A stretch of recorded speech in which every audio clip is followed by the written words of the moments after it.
Okay, we're going to go ahead and try and solve three problems using the work equation here, which is work is a force times a displacement in a portion of the force in that direction of the displacement. And we're going to use this here, which is the dot product of the force vector and the displacement vector. So the first one is how much work is done by putting a sled with 100 newtons of force at an angle of 25 degrees for 10 meters. All right, so first thing we're going to do is say given. What do I know? I know that the force is 100 newtons. I also know that it is goes 10 meters at an angle of 25 degrees. So the displacement is 10 meters, and the angle is 25 degrees. Unknown. What is it that I'm looking for? It asks me to find how much work, and so the work is my unknown. Equation. The equation that we're going to be practicing in this particular lesson is the work equation, definition of work. Okay. And then lastly, substitute and solve.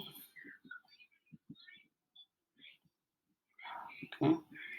I usually like to start with writing the equation down first. Try to take my time here. Cosine theta. And in this case, we don't know what work is. We're going to leave it as a variable. It's equal to. The force is 100 newtons. And the displacement in this case is 10 meters. And this is cosine of 25 degrees. And so we're going to go ahead and massage some of this stuff down. So work is equal to 100 times 10 is 1,000. That's a Newton times a meter, so we'll call it Newton times meters. And we're going to go ahead and use a calculator here and find the cosine of 25 gives me 0.906. So it's going to be times 0.906. And I'm going to multiply that by 1,000. And I get 906 Newton meters. And it should be stated here that a Newton meter is what we call a joule. So 906 Newton meters, which is all the same thing as saying 906 joules of energy. Because work is energy and energy is work. All right, number two. Number two asks, 200 joules of energy is used by a force at an angle over 20 meters. What is the magnitude of the force? All right, so number two, I'm going to do the same thing. Given, what do I know? I know in this case, they tell me 200 joules of energy, so I know my work. I know how much work was done. Sorry. And it tells me that an angle of 30 degrees over 20 meters. So I know the angle and I know the displacement. So the displacement is 20 meters. And I know that my angle is 30 degrees. It says what is used by a force at an angle. So what is the magnitude of the force? We're looking for the unknown. We do not know in this case is the force. Equation, again, we're going to be using the work equation, which is work is equal to force times displacement, cosine of the angle between them. And substitute and solve. All right, so I usually like to start with the equation again. In this case, we do know what work is. It's 200 joules. And equals, we don't know what F is, so we're going to leave it as a variable. The displacement is 20 meters. And cosine of 30. So this is where we're at. Okay. Now, at this point, we can kind of start massaging stuff down. Once again, I'm going to go ahead and find the cosine of 30 first. Is 0.8666. Can't really do anything with 200 joules yet. F times, and I'll leave that 20 meters here for a second. And this will be 0.866, roughly. And I'm going to multiply that by 20 meters. So I'm going to say times 20. And I get 17.3.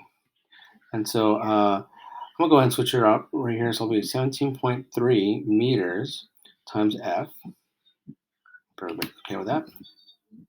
And now I want to get F by itself. So rule number one, if you want to move something, always try the opposite. This is multiplying. So I'm going to divide both sides by 17.3. What I do to one side with the equal sign, I got to do to the other. Okay. This goes bye-bye. And so we're left with F by itself, which is what we want, is equal to 200 joules over 17.3. Now, if you remember in the previous, meters. In the previous example, we noticed that a Newton times a meter is a joule. And so a joule is a Newton meter. And I just want to point that out. So that's also a Newton times a meter, just so you see what happens to the units. The meter cancels out with the meter. And so we end up with newtons, which is exactly what we need it to be because force is measured in newtons. Okay. All right. So we're just going to take 200 and divide it by 17.3, and we get our final answer. 11.5, 11.6, let's say. 11.6 newtons. That's how you do that one. All right. Last problem here. Problem number 3 asked. I'll try and make sure. I'll see if I can finish it all.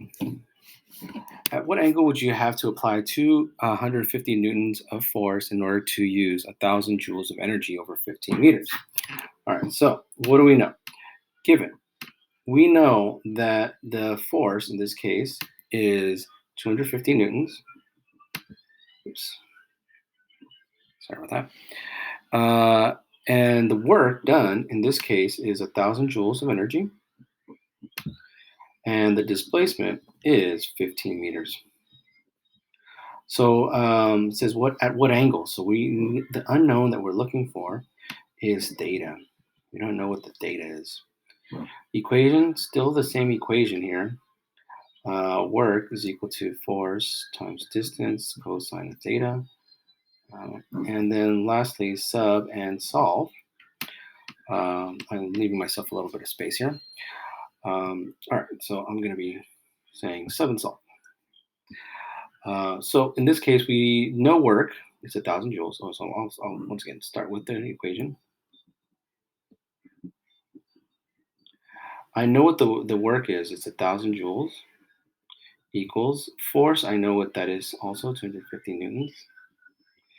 And the displacement is 15 meters. And here we have cosine, but we don't know what the theta is. So we're going to figure that out. So let's go ahead and can't really do anything on the left side here. 1,000 joules is going to be 1,000 joules. 250 times 15 is 3,750 Newton meters or joules, and cosine of theta.